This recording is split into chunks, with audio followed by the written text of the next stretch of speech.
Bonjour, je m'appelle Jean-Benoît Gambé et j'ai comme mission de développer une finance au service de la nature et de l'homme. La nature produit des éléments et des services essentiels aux êtres humains. Notre survie en dépend. Pourtant, l'activité humaine menace la biodiversité. Nous avons besoin d'une action mondiale pour infléchir la courbe de la destruction de la nature, protéger notre capital naturel et assurer l'avenir de l'humanité. Je suis convaincu que le secteur financier peut avoir un impact positif pour aider à protéger, préserver, conserver et à restaurer la nature dans l'intérêt de la société tout entière.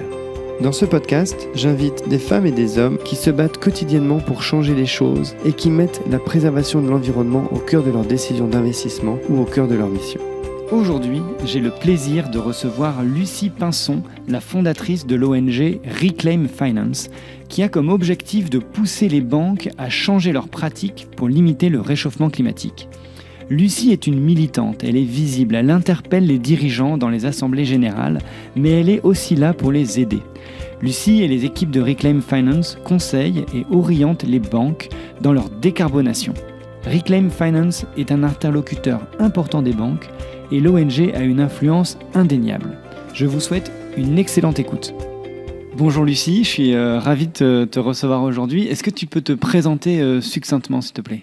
Ouais, moi je m'appelle Lucie, je suis la fondatrice et directrice d'une ONG qui s'appelle Reclaim Finance, qui travaille en direction des acteurs financiers, donc les banques, les assureurs, les investisseurs, pour les pousser à se transformer de manière à aligner leurs pratiques avec l'objectif de limiter le réchauffement à 1,5 degré et plus largement arrêter de contribuer à des pollutions qui aggravent les inégalités et les injustices.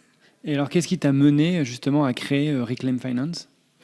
Alors moi, ça fait à peu près 10 ans maintenant que je travaille sur la finance, sur la responsabilité des acteurs financiers dans le dérèglement climatique. Et j'ai travaillé au début pour les Amis de la Terre, auprès de qui je milite toujours aujourd'hui. Et Reclaim Finance est affilié à la Fédération des Amis de la Terre. Mais les Amis de la Terre avaient donc une campagne qui était pionnière sur la question de la responsabilité des acteurs financiers dans le dérèglement climatique, puisque ça faisait depuis les années 90 qui questionnait la responsabilité des acteurs publics, puis des grandes banques dans le financement de grands projets énergétiques, dans le secteur du charbon, du pétrole, du gaz, mais aussi d'autres secteurs comme le nucléaire ou les grands barrages. Et je voyais bien aux Amis de la Terre qu'il y avait un énorme potentiel pour faire beaucoup plus sur la question de la finance, parce qu'au-delà des banques se trouve la question des assureurs, des investisseurs, et puis bien entendu, pour pousser ces acteurs-là à se transformer, il faut aussi questionner le rôle de la régulation, des gouvernements, des agences comme la CPR ou l'AMF, ou encore le rôle des banques centrales, ou encore le rôle de ce que j'appelle les acteurs cachés de la finance, donc les agences de notation, les agences de vote, les courtiers, les fournisseurs d'indices, etc. Tous les acteurs qui contribuent à façonner, à normer les pratiques du secteur de la finance. Et du coup, je voyais bien que, hormis les Amis de la Terre, qui étaient un petit extraterrestre en France, il y avait quelques organisations qui travaillaient sur la finance aussi au niveau international, mais vraiment sur des petits bouts du sujet, et que ça pouvait être intéressant de monter en puissance pour réellement contribuer à transformer en profondeur l'ensemble du secteur financier et pas seulement contribuer à contenir les impacts de quelques institutions financières comme les banques françaises. Donc on va en discuter pendant cette heure qui arrive. Donc toi, tu es une vraie militante. Comment tu es arrivée militante ? C'est quoi un petit peu ton parcours ? Alors mon parcours, moi d'emblée je suis écologique de naissance, on va dire, mais j'ai commencé à militer à partir du lycée, beaucoup à l'université, notamment lors de mes études en Afrique du Sud, sur la question plutôt des violations de droits de l'homme. Donc j'ai été beaucoup plus impliquée dans des causes liées à la justice sociale, accueil des migrants, droits des populations d'origine étrangère en France, question de droits de l'homme, violation de droits de l'homme en Afrique du Sud, où je militais notamment pour une mobilisation forte contre les violations de droits de l'homme au Zimbabwe. J'y étais en 2006-2007, donc il y avait le Zimbabwe était en pleine crise politique. Et puis, quand je suis revenue en France, je me suis impliquée dans les mouvements altermondialistes parisiens. J'ai été partie prenante du comité de pilotage de l'organisation des contre-sommets de la société civile, alors que le G7 et le G20 se tenaient en France en 2011. Et donc vraiment avec un agenda plutôt justice sociale et économique. Mais à ce moment-là, j'ai découvert les Amis de la Terre, que j'avais aperçu auparavant, mais très très rapidement. Et puis là, j'ai commencé vraiment à m'intéresser à ce qu'ils faisaient, et notamment la campagne sur la finance, je la trouvais extrêmement maligne, de s'attaquer aux acteurs financiers pour avoir un impact au niveau international, sachant qu'en France, il faut peut-être le noter, que on a le 4e secteur bancaire le plus important au monde, donc vraiment ce qu'on fait pour pousser les BNP, les Crédits Agricoles, les Sociétés Générales à se transformer, ça a un impact aux quatre coins de la planète. Donc ça, je trouvais ça extrêmement malin. Et puis, au-delà de la campagne finance des Amis de la Terre, j'aimais beaucoup le projet de l'association. Et donc, j'ai décidé de les rejoindre en tant que chargée de campagne. Donc aujourd'hui, Reclaim Finance, votre mission, c'est d'essayer, si je simplifie peut-être un petit peu, mais de décarboner l'économie en poussant les banques à changer leur façon d'investir peut-être. C'est ça ? Globalement, c'est ça. Globalement, c'est notre boulot. J'aime bien dire qu'on travaille en direction des acteurs financiers, mais aussi contre et avec les acteurs financiers. Donc, Reclaim Finance, la moitié de notre équipe mène des recherches et des analyses pour déjà poser un diagnostic, comprendre l'enjeu, les problèmes, l'ampleur des dégâts causés par les acteurs financiers, pouvoir également comprendre lorsqu'on parle de la finance, qui est responsable. Est-ce que c'est tous les acteurs financiers qu'il faut mettre dans le même panier, ou est-ce qu'on peut commencer à les différencier ? Est-ce que certains font plus que d'autres pour répondre à l'urgence climatique ? Donc on mène tout ce travail d'analyse côté finance, mais aussi côté énergie, puisqu'on travaille principalement sur la question des financements au secteur des énergies fossiles. Et donc il nous faut comprendre bien les deux mondes pour pouvoir les connecter et pouvoir identifier des propositions, des mesures qui nous semblent intéressantes à mettre en place pour enclencher une transformation dans les modalités de fonctionnement du secteur financier. On essaye vraiment à chaque fois qu'on propose des choses, que ces choses participent à un changement de paradigme au niveau du secteur financier et de son fonctionnement. Donc ça, c'est tout le boulot recherche-analyse qu'on va après présenter aux acteurs financiers. Donc on va les engager, on va dialoguer avec eux. On passe beaucoup de temps en rendez-vous. On organise aussi des tables rondes ou des webinars pour les informer sur telle ou telle réalité, puisque aujourd'hui, c'est de plus en plus connu. Mais les hauts dirigeants des acteurs financiers, malheureusement, ont une connaissance assez faible, voire très faible, des questions environnementales. Donc on passe beaucoup de temps déjà à les informer sur des sujets précis qui nous intéressent pour nos campagnes.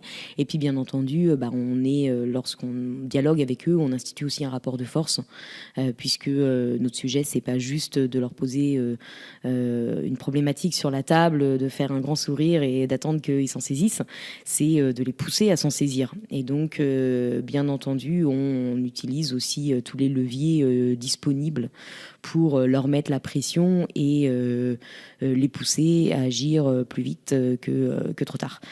Oui, donc justement là-dessus, pour ceux qui te suivent sur les réseaux sociaux, tu fais presque peur, entre guillemets, aux banques, je suppose, parce que tu as des grands messages de communication, tu participes aux assemblées générales, tu essaies de faire, entre guillemets, du bruit.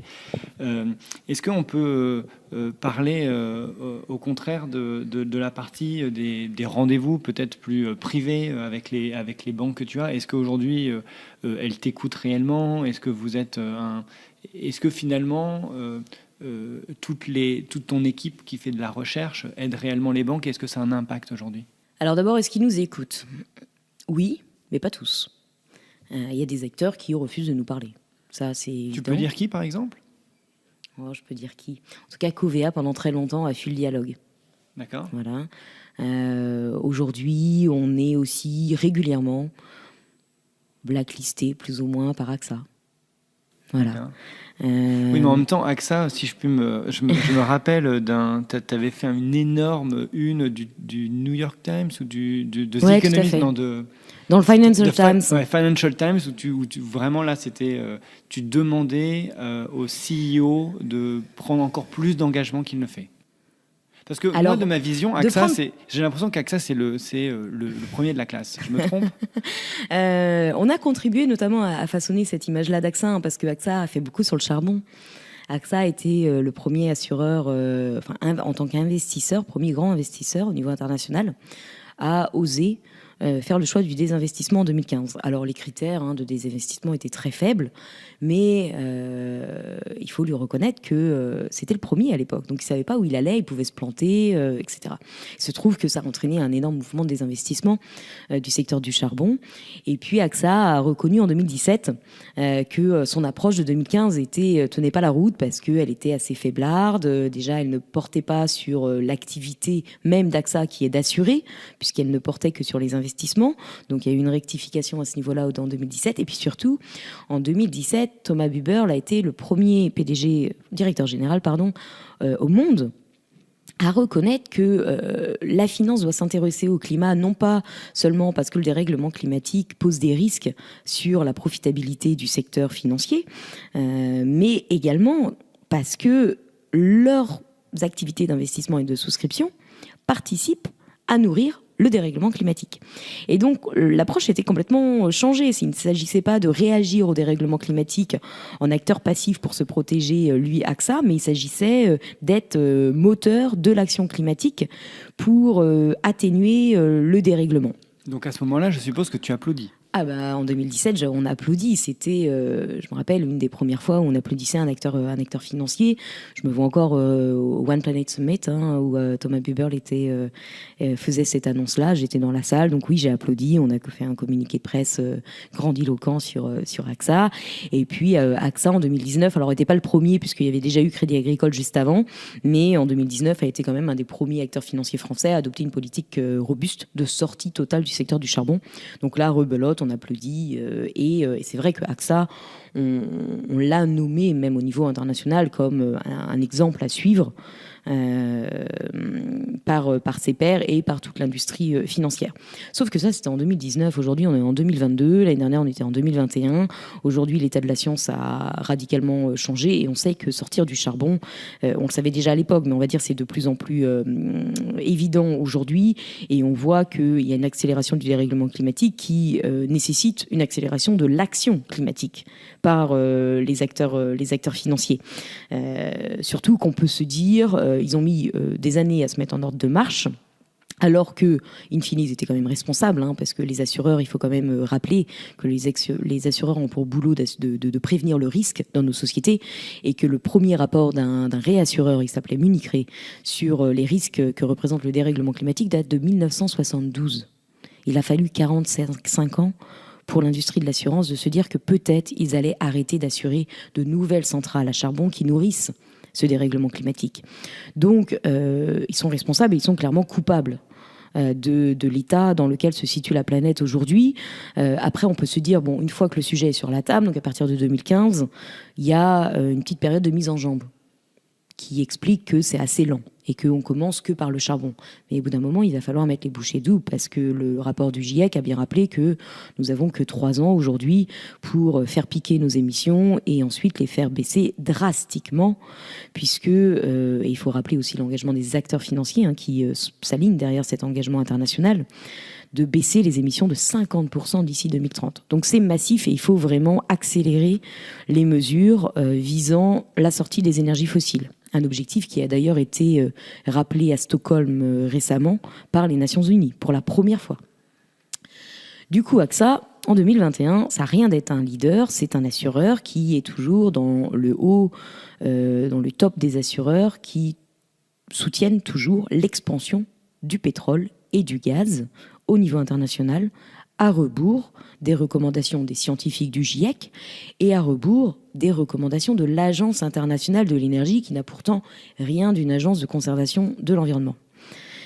Et donc, à cette époque-là, on sait que AXA va publier une politique, s'apprête à publier une politique pour le Climate Finance Day. Eh bien, il s'agit de rappeler Thomas Buberl à sa responsabilité en tant qu'un des premiers assureurs au niveau international, un des premiers à assurer le secteur pétrolier et gazier, et en tant que chef de file d'une alliance d'assureurs internationaux engagés pour l'atteinte de la neutralité carbone à l'horizon 2050, suivant un objectif 1,5 degré. Donc à l'époque, on lui demande pas de faire encore plus. Enfin, concrètement, si, mais c'est pas la bonne formulation. En fait, on lui indique une mesure cohérente avec l'objectif que AXA lui-même a pris en matière climatique au niveau international. Et donc, on lui rappelle juste que pour tenir sa promesse et pour ne pas faire le jeu du greenwashing, il s'agit de concrétiser sa promesse en matière climatique en arrêtant d'assurer l'expansion pétrolière et gazière. Et malheureusement, AXA va pas nous suivre, ou va nous suivre à moitié, puisqu'ils vont annoncer qu'ils arrêteront en 2024, et non dès cette année comme le préconisent les scientifiques, d'assurer de nouveaux projets pétroliers, pas du tout le secteur gazier, alors que le secteur gazier est au même titre que le pétrole, incompatible aujourd'hui avec les objectifs climatiques. Et encore que AXA autoriserait des exceptions, toujours à cette exclusion selon le profil des entreprises. Donc on a aujourd'hui on n'a pas un leader devant nous, on a un acteur qui fait toujours le jeu du dérèglement climatique et des entreprises du secteur pétrolier et gazier. Donc en effet, aujourd'hui, nos relations sont assez tendues avec AXA. À cause justement de cet article du Financial Times. À cause de ça, mais avant ça, déjà, il y avait, c'est par vague, on va dire. Il y a des acteurs qui nous parlent pendant un moment et puis qui nous parlent plus. Amundi aussi aujourd'hui. Depuis, par contre, là, clairement, depuis la publication d'un rapport en janvier, a coupé le dialogue avec nous. Voilà, très clairement. Ils ne répondent plus à nos mails, ils ne répondent plus à nos téléphones, etc. Rapport qu'il faut le rappeler est l'aboutissement quand même d'une tentative de dialogue avec Amundi pendant 1 an et demi sur des sujets où on a plus ou moins des réponses, mais des réponses qui ne font que noyer le poisson, avec des représentants d'Amundi qui nous disent oui, on va vous répondre très bientôt. Alors ce n'est pas moi, mais c'est quelqu'un d'autre qui doit prendre le dossier. Bon, in fine, on finit par voir Amundi en leur disant écoutez, on va publier un rapport. Dans ce rapport, il va y avoir 3 choses. Les 3 choses qu'on discute avec vous, dont on discute avec vous depuis 1 an. Et voilà, il n'y a pas de surprise en fait. Mais au bout d'un moment, notre rôle, c'est aussi de rappeler qu'on est dans un contexte d'urgence climatique et que on ne peut pas se permettre d'attendre que des acteurs daignent répondre à leurs propres engagements climatiques. Et donc, on publie ce rapport et depuis, c'est silence radio. Donc, on a ce type d'acteurs, soit qui nous blacklistent de temps en temps, soit d'autres acteurs qui nous parlent pas. Et puis, on a tous les autres qui sont plutôt ouverts à la discussion, voire très ouverts à la discussion, puisque certains nous partagent leurs propositions de politique, leurs projets de politique sectorielle pour recueillir nos avis. Après, ils en font ce qu'ils veulent de nos avis. Ils les suivent ou ils les suivent pas, mais déjà, ça leur permet d'être bien informés, puisqu'ils reconnaissent que Reclaim Finance a une expertise que leurs équipes ne vont pas forcément avoir, donc une compréhension des sujets et surtout sur ces sujets-là, le diable se cache souvent dans les détails. Donc on va pouvoir leur faire un retour argumenté, fondé sur des données, basé sur des données qui permettent d'alimenter leur réflexion. Ça, c'est le premier point. Donc déjà, eux-mêmes sont ouverts à la discussion parce qu'ils sont dans une recherche d'avoir la meilleure politique possible à partir du moment où il y a une décision politique d'y aller. Et puis, la deuxième raison, c'est qu'il est assez intéressant finalement de contacter une ONG avant une publication pour savoir ce que l'ONG en pense, puisque Reclaim Finance aujourd'hui joue un rôle de notation des acteurs financiers et que les médias, très souvent, vont venir recueillir notre avis pour écrire leur article. Et donc, finalement, de toute manière, il y a un son de cloche qui est donné sur ce que font les acteurs financiers, est-ce que c'est bien ou est-ce que ce n'est pas bien, par Reclaim Finance. Donc, ils ont plutôt intérêt à prendre la température avant de se lancer publiquement, de manière eux-mêmes, de toute manière, à préparer leur communication. Donc il y a un intérêt même stratégique de tous les cas à s'informer de la même manière qu'au-delà de cet exercice sur des de cette communication sur un exercice précis d'une nouvelle politique, on peut discuter d'énormément de sujets, souvent liés au secteur énergétique, et on va les informer sur des potentielles controverses à venir, le développement des campagnes de la société civile. Donc on leur indique aussi les priorités qui vont être portées, pas seulement par Reclaim Finance, mais par les autres ONG au niveau international. Et un acteur informé en vaut deux. Donc en fait, pour eux, il est stratégique d'anticiper les causes de controverses. Et dans le même temps, via cette discussion, ça les permet de se former, de réaliser qu'en effet, il y a un problème et que peut-être il faut qu'ils se mettent au travail. Oui, parce que tout à l'heure, on parlait de l'article que tu mettais, tu pointais un petit peu du doigt, on va dire, AXA. Et à contrario, certaines fois, tu mets en avant certaines sociétés en leur disant, presque sur les réseaux sociaux, je félicite telle société pour leur politique du pétrole, le charbon, le gaz, etc. Donc là, personnellement, quand je vois ça, je me dis, tiens, je suppose que Lucie a dû écrire quelque chose ou elle a dû valider certains points. Est-ce que vous faites du consulting ? Est-ce que vous avez des conflits d'intérêts particuliers ?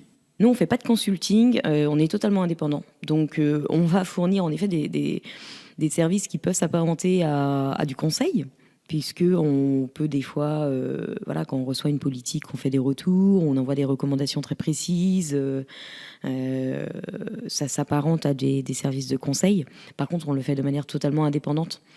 Donc, on ne reçoit pas un centime d'acteur financier et surtout, on ne tamponne jamais un projet où on n'accepte pas de rentrer en partenariat avec un acteur financier. On nous a déjà proposé de rentrer dans le comité de mission, par exemple, d'une banque. Non, en fait, on ne va pas le faire parce qu'en effet, ce serait mélanger les torchons et les serviettes. Donc oui, on peut, on est totalement ouvert à conseiller la banque qui nous a fait cette proposition sur l'évolution de leurs pratiques, mais on va le faire de manière indépendante. On n'a pas besoin pour ça d'avoir une étiquette. On siège au comité de mission de cette institution. Donc ça, c'est une obligation pour nous pour être indépendants et pouvoir demain être totalement libre dans notre parole publique.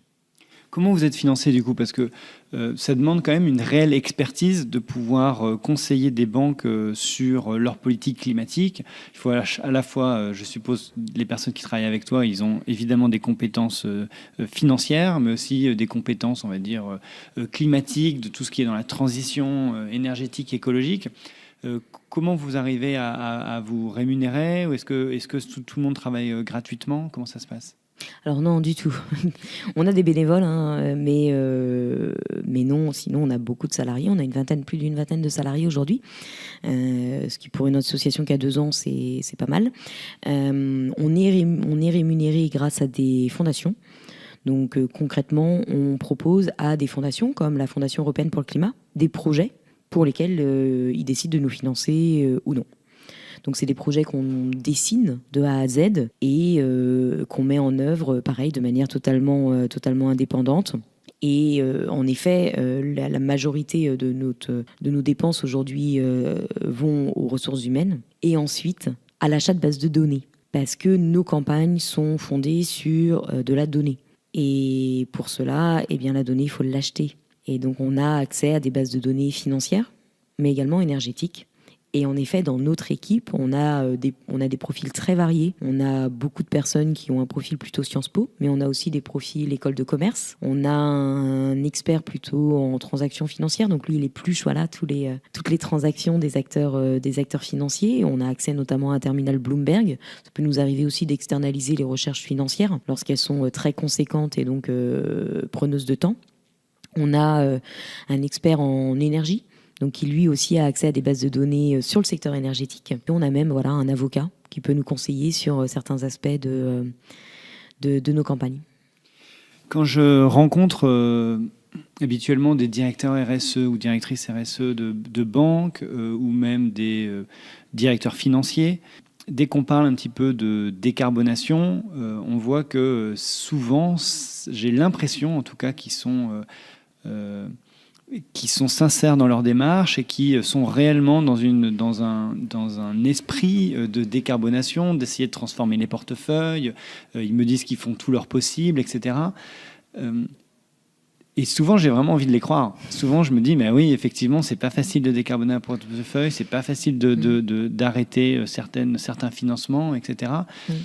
Et j'ai beaucoup de mal, en fait, à comprendre un petit peu la réalité entre, on va dire, ton monde et le monde financier. Où est la vérité ? Et comment je peux faire un petit peu pour, peut-être pour m'assurer que je comprenne bien les choses ou pour être pas dans le...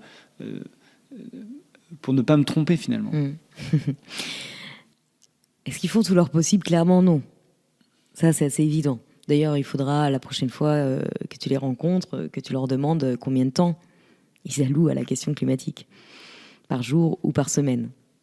Et c'est clairement une faible partie de leur temps.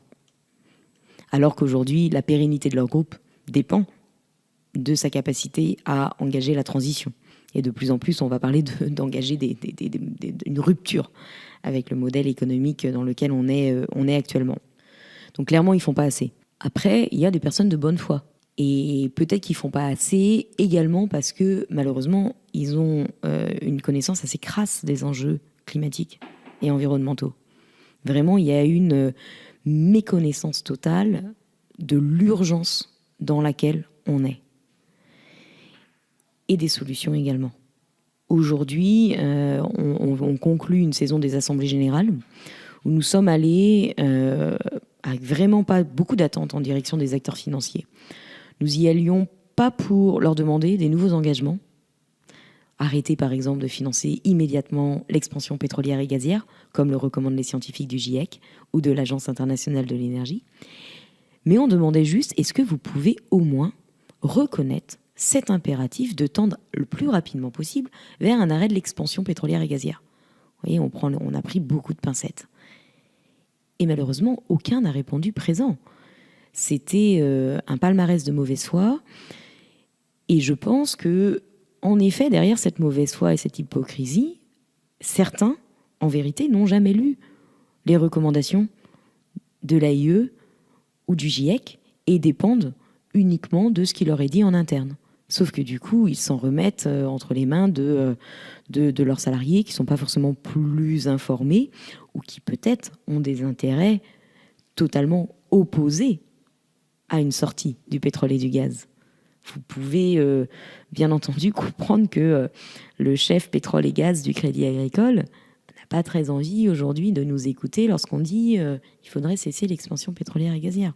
Parce que ça veut dire que la grande majorité de ses clients doivent aujourd'hui recevoir une demande de transformation majeure de leur activité et sinon être exclus des portefeuilles du Crédit Agricole.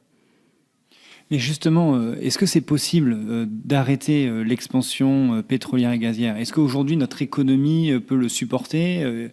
Parce que les banques nous disent non, mais il faut y aller par étapes, il faut faire ça sur le long terme, etc. Si on arrête tout d'un coup, ça va être la catastrophe absolue. Alors, ça c'était rigolo d'ailleurs rigolo, je pense que c'est pas le terme malheureusement, mais c'était plutôt affligeant.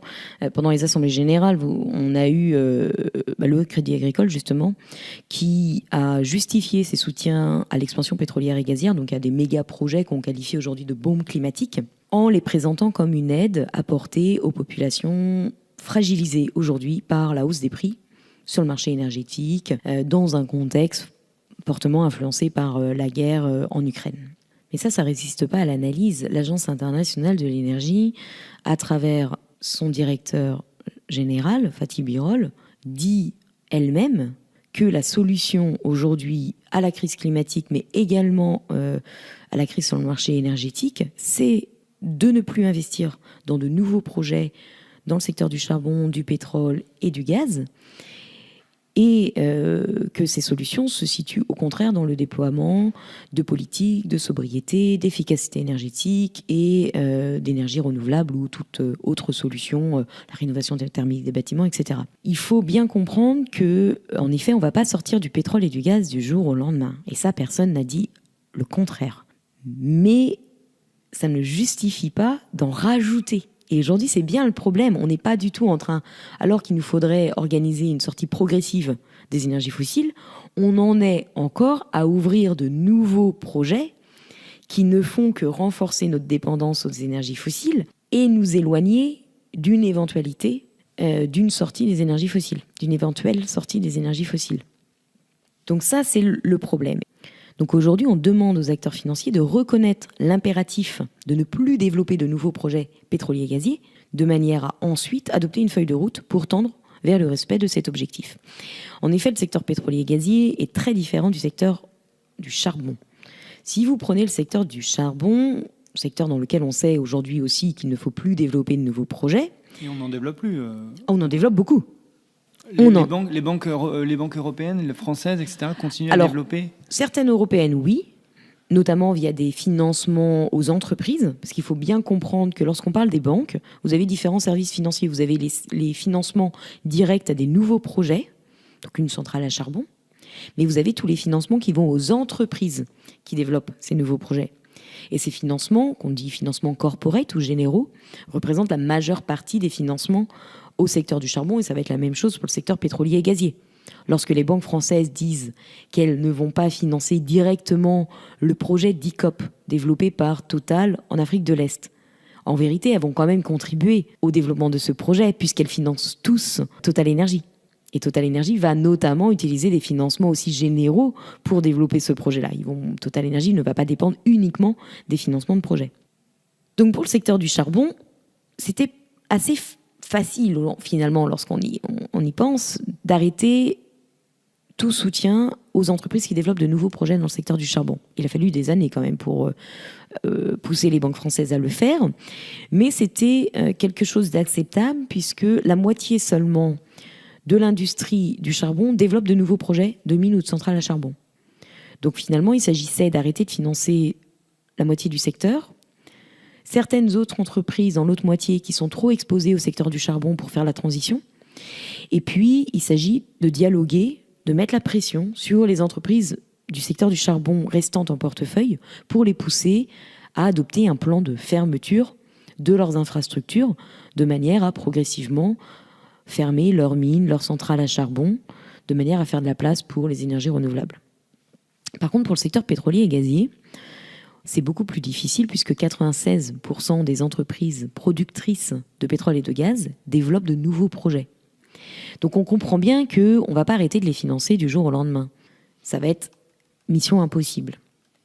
Donc ce qu'on demande aux acteurs financiers, c'est déjà de reconnaître qu'il faut tendre vers un arrêt de l'expansion, de demander aux entreprises d'arrêter de l'expansion, de leur mettre une deadline, donc une date, après laquelle les entreprises seraient soumises à des sanctions si elles continuent de développer des nouveaux projets. Et il est possible d'y aller crescendo pour mettre un terme total à l'expansion d'ici maximum début 2024. En demandant aux entreprises peut-être d'arrêter d'abord dans les secteurs les plus risqués pour le climat, mais aussi la biodiversité et les populations, donc tout ce qui va être gaz de schiste, sable bitumineux, forage en Arctique, en eau profonde, etc. Et puis, d'ici 2024, ça devrait être tout nouveau projet d'énergie fossile maximum qui devrait être arrêté, sachant qu'on est déjà hors des clous de ce que la science recommande. Mais ça permettrait, si tous les acteurs le faisaient, de mettre la pression sur les entreprises et de les pousser à renoncer à ces nouveaux projets, donc à se mettre en ordre de marche.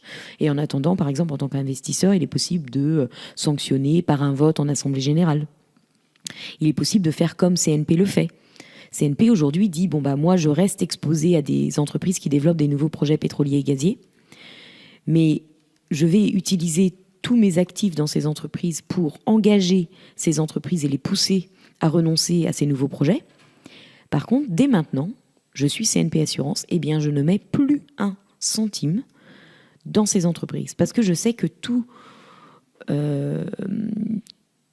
financement nouveau, tout nouvel investissement, donc argent frais, va servir aux dépenses d'investissement de l'entreprise. Et si vous avez une entreprise comme Total Energy qui a 70% de ses dépenses d'investissement qui vont aujourd'hui au pétrole et au gaz, je sais que toute nouvelle transaction financière va soutenir l'expansion pétrolière et gazière. Donc il est possible d'agir dès maintenant en disant je vous donne plus un seul centime parce que je ne veux plus soutenir des projets qui sont incompatibles avec ce que recommande la science, mais vous ne serez exclu in fine de mon portefeuille qu'en 2024 si vous n'avez toujours pas d'ici là renoncé à développer de nouveaux projets. Et ça, c'est quelque chose qui est totalement acceptable. Et malheureusement, on voit bien qu'on n'y est pas. CNP a tout compris, d'autres acteurs financiers français ont également tout compris, les plus petits, mais les grandes banques françaises, AXA, Amundi, en sont très très loin. Vous avez soit 89% des actionnaires de Total Energy qui ont voté pour le plan climat de Total Energy, alors que ce plan climat est absolument pas compatible avec un objectif 1,5 degré et que Total aujourd'hui est la première entreprise européenne à développer le plus de nouveaux projets pétroliers et gaziers. Alors on peut aussi regarder ce problème d'une autre fenêtre peut-être. L'ensemble des banques françaises, je pense, en tout cas à ma connaissance, elles se sont toutes engagées à décarboner leur portefeuille à horizon 2050 et d'être soi-disant neutre en carbone en 2050. Donc si on croit leurs engagements, elles peuvent entre guillemets continuer peut-être à financer Total Energy ou d'autres, mais elles nous assurent en tout cas qu'en 2050, elles suivent un plan de décarbonation parce qu'elles se sont tous engagées à suivre finalement à l'accord de Paris et être de ne pas dépasser 2 degrés en 2050. Est-ce que tu ne crois pas à ces engagements ? Alors déjà, ces engagements, pour revenir dessus, en effet, les acteurs financiers français, la majeure partie, et plus de 450 au niveau international, se sont engagés à aligner leur portefeuille d'investissement, d'assurance ou de financement avec l'objectif de neutralité carbone d'ici 2050, suivant une trajectoire 1,5 degré, pas 2 degrés. Et dans les petits papiers qu'ils ont signés, notamment à travers une autre initiative qui est liée aux alliances net zéro, donc aux alliances pour la neutralité carbone, une initiative qui s'appelle Race to Zero, ils s'engagent à baisser de 50% leurs émissions d'ici 2030. Donc là, sur les objectifs, ils ont franchement tout compris. Il n'y a rien à redire. Le problème, c'est qu'il faut encore se mettre en ordre de marche pour tenir les objectifs. Ça ne vous aura pas échappé qu'à la COP 21, en 2015, il y a eu un accord international pour limiter le réchauffement sous la barre des 2 degrés, au plus proche de 1,5 degré, et qu'aujourd'hui, la nouvelle norme, nouvel objectif international, ça a été acté quand même à Glasgow, c'est de viser 1,5 degré de réchauffement. Et pourtant, les États n'y sont pas du tout. Donc, de la même manière, au niveau des acteurs financiers, vous allez avoir la promesse, l'objectif d'un côté, et de l'autre, les mesures qui sont prises ou pas prises pour atteindre ces objectifs. Les acteurs financiers français, aujourd'hui, sont en train de gagner du temps. C'est-à-dire qu'à travers ces alliances-là, ils ont l'obligation de publier des cibles de décarbonation, notamment sur des secteurs les plus émetteurs, comme les énergies fossiles. Donc déjà, ça leur prend un peu de temps pour adopter ces cibles de décarbonation, mais ces cibles de décarbonation, même une fois adoptées, quand bien même un acteur dit qu'il va réduire son exposition au secteur pétrolier et gazier, ou le volume de ses financements au secteur pétrolier et gazier, ça n'implique pas nécessairement un arrêt des financements à toutes les entreprises qui, loin de sortir des énergies fossiles ou du secteur pétrolier et gazier, sont en train de développer de nouveaux projets. Juste parce que la manière dont est construite un portefeuille et la manière entre ce qui se passe dans un portefeuille financier et sa concrétisation, sa matérialisation dans le monde réel ne coïncide pas totalement. Un exemple très simple, pour ne pas rentrer dans trop de détails, c'est de comprendre que dans les services financiers qui sont alloués par les banques, il y a notamment tous les services de conseil, mais il y a également tout ce qui est intermédiation financière lorsque une banque aide une entreprise à émettre des obligations, des actions, mais c'est plus rare, mais surtout des obligations, sur les marchés financiers pour aller se financer. Ces obligations vont être achetées après par des investisseurs qui, eux, vont être exposés à l'entreprise qui a émis l'obligation. Donc la banque elle-même n'est pas exposée à cette obligation. La banque est juste un intermédiaire. Sauf que sans son intermédiation, il n'y aurait pas eu d'émission d'obligations. Ça aujourd'hui, et les banques aujourd'hui françaises ou même internationales le reconnaissent, ça fait partie de ce qu'on appelle les financements des banques aux énergies fossiles. Sauf que ça ne va pas figurer au bilan. Et aujourd'hui, ça n'est pas couvert par les engagements des banques à travers les alliances net zéro. Donc aujourd'hui, vous pouvez continuer d'émettre des obligations à des entreprises qui développent de nouveaux projets d'énergie fossile, tout en atteignant vos cibles de baisse d'exposition de votre portefeuille à ces secteurs-là. Et on voit bien là les défis de faire en sorte qu'un portefeuille financier qui se transforme sur le court et moyen terme ne permette pas de développer des nouveaux projets d'énergie fossile qui, quand bien même ils disparaisseraient du bilan de la banque au bout d'un moment parce qu'il y a eu un remboursement d'un prêt, continuent dans le monde réel, eux, à émettre pendant des années. Une centrale à charbon, aujourd'hui, c'est 40, 50 ans d'existence. Donc quand bien même vous remboursez votre prêt pour une centrale à charbon en une dizaine d'années, la centrale, elle va rester et elle va continuer à émettre. Mais les émissions, elles ne sont pas comptabilisées au bilan de la banque. Les banques, pour calculer un petit peu la température de leur portefeuille, et Reclaim Finance, vous avez fait plusieurs rapports là-dessus pour essayer de déterminer la température des différentes sociétés. Donc elles prennent leurs actifs, et grosso modo, si je schématise beaucoup, mais pour simplifier, elles peuvent considérer qu'il y a 3 couleurs, la couleur verte, la couleur grise et la couleur rouge, on va dire. Si c'est rouge, c'est très carboné, c'est très mauvais. Quand on regarde un petit peu les bilans des banques, aujourd'hui, on voit à peu près les 35% de rouge, 30% de vert, et puis 30% de gris, et puis ensuite un petit peu de vert. Et quand elles nous montrent leur plan de décarbonation à horizon 2030 et 2050, et ben là, on n'arrive plus qu'à 10% de rouge, un peu de gris et tout de vert. Et là, on se demande, dans la mesure où toutes les banques ont à peu près le même objectif de typologie de portefeuille, on se dit, mais finalement, c'est impossible qu'elles arrivent à trouver chacune 50 ou 60% de financement vert, dans la mesure où aujourd'hui, ces financements n'existent pas. Qu'est-ce que tu penses de ça? Est-ce que tu penses que les plans des banques sont complètement farfelus et donc du coup, ils sont inatteignables? Ou alors est-ce que tu penses que, à contrario, peut-être qu'effectivement, il va y avoir de plus en plus de financements qui sont verts, donc dans les énergies renouvelables, et que donc elles pourraient atteindre leurs objectifs? Alors la question, c'est est-ce que les acteurs financiers ne font que financer des choses qui existent dans le monde réel, ou est-ce qu'ils participent à rendre ces activités possibles? C'est la question. Est-ce qu'ils sont juste passifs et finalement ils ne font que acter des transformations dans le monde réel? Et c'est d'ailleurs un peu la réponse aujourd'hui des acteurs financiers lorsqu'on leur demande d'arrêter de financer l'expansion pétrolière et gazière. Une autre réponse qu'ils nous donnent est vous comprenez, la demande aujourd'hui en hydrocarbures augmente. Donc ce n'est pas à nous d'agir, c'est au gouvernement. Mais en fait, lorsqu'ils ont adopté des engagements sur le charbon était aussi en augmentation. Le pipeline de nouvelles centrales à charbon est toujours croissant. Enfin, il y a toujours des nouvelles centrales à charbon en développement depuis la COP21. Quand bien même le pipeline se réduit, on est toujours dans une logique de croissance. Ça ne les a pas empêchés d'agir. Parce que c'est bien le but. L'action climatique implique bien que les acteurs se mettent en ordre de marche pour façonner par leur financement un monde qui n'existerait pas sans leur action. Maintenant, pour le vert, il nous faut en effet augmenter massivement les investissements au vert. On a les énergies renouvelables, mais il y a plein d'autres choses, plein d'investissements nécessaires. D'après le GIEC, il faut les multiplier par 6. Le problème est, est-ce que les acteurs financiers sont, en fonction de leur logiciel actuel, risque-opportunité, armés pour financer ces projets-là, qui cherchent des financements? Et donc là, c'est plutôt quelle est l'évaluation du risque? Est-ce que les modèles financiers sont bien faits de manière à inciter au financement de projets verts et désinciter à le financement de projets polluants? Et le problème, c'est que vous avez plein de projets verts qui vont apparaître très risqués pour les acteurs financiers, tout simplement parce que c'est nouveau. Et donc, en fait, ils ne sont pas habitués à évaluer ce type de projet. Nouveauté égale risque. Et donc, vous avez déjà une première difficulté.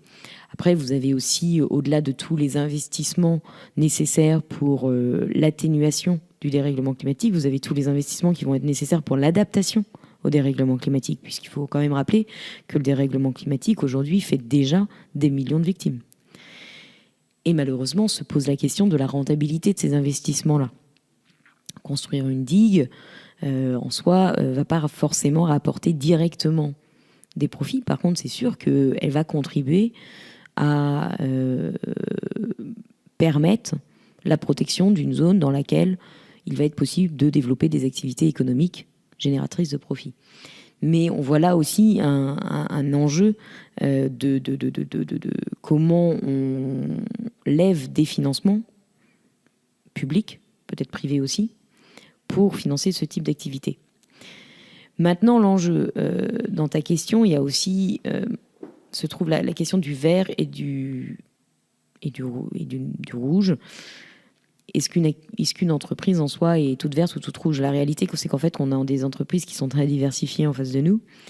Même Total Energy, on le sait, développe massivement les énergies renouvelables. Massivement, mais ça reste très insuffisant. Et surtout, ça reste une petite goutte d'eau par rapport à ce que l'entreprise continue de mettre dans le pétrole et le gaz. La question, c'est de savoir comment on fait pour pousser les entreprises qui ont une activité qu'il va falloir laisser derrière nous, se transformer pour délaisser cette activité-là et développer en parallèle des activités vertes. Et comme la majorité des financements aujourd'hui sont des financements aux entreprises et pas au niveau des projets, c'est bien cette question-là qu'il faut poser. C'est bien comment fait-on pour opérer une transformation au niveau des clients. Et au niveau de compétitivité mondiale, est-ce que tu penses que l'Europe se tire une balle dans le pied en essayant de changer un mix énergétique que d'autres ne mettent pas en place encore? Alors, déjà, il faut rappeler quand même que les banques françaises n'opèrent pas en France, les banques européennes n'opèrent pas qu'en Europe, mais qu'on a des acteurs qui opèrent partout dans le monde. Ça, il faut quand même le rappeler. Le marché est un marché mondial. Nos banques françaises sont très actives aux quatre coins de la planète. Crédit Agricole était très actif en Asie, par exemple. Société Générale en Europe de l'Est, etc. Donc les régulations, bien entendu, vont impacter plus fortement les acteurs financiers européens. Mais la question de savoir maintenant, est-ce qu'on se... Il y a plusieurs questions. Est-ce qu'on se tire une balle dans le pied? Déjà, il y a deux questions. Un, à opérer la transition en Europe, juste au niveau énergétique en Europe. Déjà non, le dérèglement climatique n'a pas de frontières. Donc, en vérité, tout ce qui est fait pour limiter le réchauffement permet d'atténuer la catastrophe. Donc ça, c'est déjà une bonne chose. Et puis, bien entendu, on est quand même dans c'est un jeu à plusieurs dynamiques. Mais les négociations internationales sur le climat dépendent aussi de pays ou d'espaces politiques comme l'Union européenne à montrer l'exemple au niveau international, qui plus est, étant donné qu'ils portent une responsabilité majeure dans le dérèglement climatique actuel. Maintenant, au niveau de la régulation, on voit que quand bien même aujourd'hui il y a des grosses divisions d'approche, des grosses différences d'approche entre ce qui est porté au niveau de l'Union européenne et des États-Unis, il y a quand même des évolutions également outre-Atlantique en matière de régulation et d'encadrement des activités des acteurs financiers. Et donc on voit bien que les régulateurs américains sont tout de même influencés par ce qui se passe en Europe. Donc on peut espérer au contraire que tout ce qui va être fait au niveau de l'Union européenne va avoir un impact également sur la régulation outre-Atlantique et in fine au niveau international. L'enjeu va être de défendre pour l'Union européenne une approche qui est aujourd'hui challengée par les acteurs américains, qui est l'approche risque versus l'approche impact.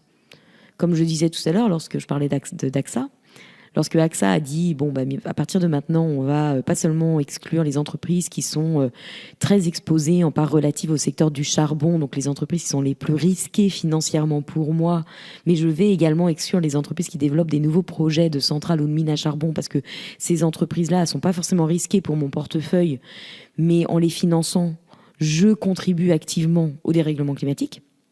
AXA, là, à ce moment-là, en 2017, a mis en place une politique qui prend en compte les enjeux de double matérialité, à savoir la matérialité financière. AXA se protège des risques financiers liés au secteur du charbon. Et la matérialité environnementale, AXA évite de causer le dérèglement climatique par ses financements au secteur du charbon. Et ça, aujourd'hui, cet enjeu de la double matérialité est vraiment discuté et au cœur de plusieurs réglementations qui sont en discussion au niveau de l'Union européenne. Malheureusement, aux États-Unis, l'approche qui domine est une approche purement risque. Si ce n'est pas risqué financièrement, eh bien, je ne ferai rien. C'est vraiment l'approche BlackRock. BlackRock n'agit que parce qu'il voit un intérêt financier de court terme à faire quelque chose. BlackRock ne se sent, par exemple, pour reprendre l'exemple des alliances net zéro pour la neutralité carbone, contrairement aux acteurs financiers français, BlackRock ne se sent absolument pas engagé par le bout de papier qu'il a signé de baisser ses émissions de 50% et de transformer activement ses portefeuilles pour atteindre la neutralité carbone. Pour lui, c'est juste une reconnaissance que ces objectifs se valent et que s'ils sont tenus, eh bien finalement, le marché, le business s'en portera mieux. Mais ça ne veut pas dire que BlackRock, lui, va faire la transformation. BlackRock laisse cela au gouvernement et à ses clients. Contrairement aux acteurs financiers français et européens qui, globalement, se sentent quand même engagés par le bout de papier qu'ils ont signé et se disent non, on doit quand même être moteur aussi de l'action. Quand bien même, là, comme je disais tout à l'heure, aux assemblées générales, il y a un petit relent de la négation de leur responsabilité à agir sur la question du pétrole et du gaz. Mais c'est un argument que je pense être de circonstance. Parce qu'aujourd'hui, c'est très difficile pour eux de reconnaître le besoin d'arrêter l'expansion pétrolière et gazière. Donc, ils utilisent cet argument-là, mais eux-mêmes sont pas sérieux, n'y croient pas vraiment. Est-ce que justement, il y a un risque pour les institutions financières de s'être engagées à la neutralité carbone d'ici 2050, de diviser par 30% d'ici 2030 par exemple?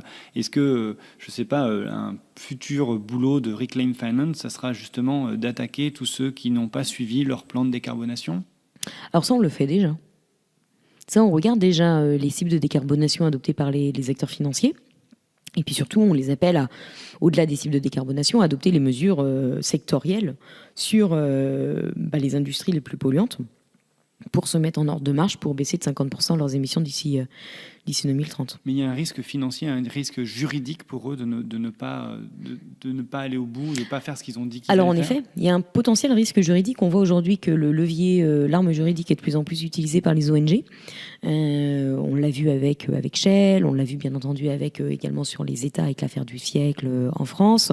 Aujourd'hui, Total est aujourd'hui aussi devant les tribunaux pour plusieurs cas. Greenwashing d'un côté, violation de sa responsabilité dans le cadre du devoir de vigilance. Et on peut imaginer que les banques françaises aussi soient demain devant les tribunaux pour également défaut dans l'adoption de mesures pour s'assurer que leur activité ne contribue pas à des dommages environnementaux et sociaux, donc dans le cadre de la loi sur le devoir de vigilance. Et puis également, les nouvelles régulations au niveau européen, quand même, contribuent à ouvrir des possibilités d'action juridique en raison des obligations qui sont mises et que les acteurs financiers pourraient demain ne pas respecter. Donc toi, tu vois tous les portefeuilles des banques, en tout cas tu vois énormément de choses, ça fait longtemps que tu travailles dans le système, entre guillemets, en tout cas sur tous ces sujets-là.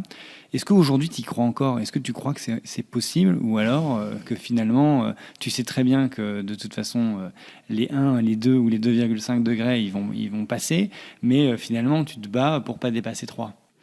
Alors je réfléchis pas en termes de degrés, mais il est vrai que les 1,5 degrés, de toute manière, ils vont être dépassés. Ça, on le sait. La question, c'est quand bien même on les dépasse, est-ce qu'on peut après revenir à 1,5 degrés? Mais quand bien même c'est possible ou pas possible, la question est comment fait-on pour limiter la casse? Ça, c'est ce qui fait qu'on se lève le matin.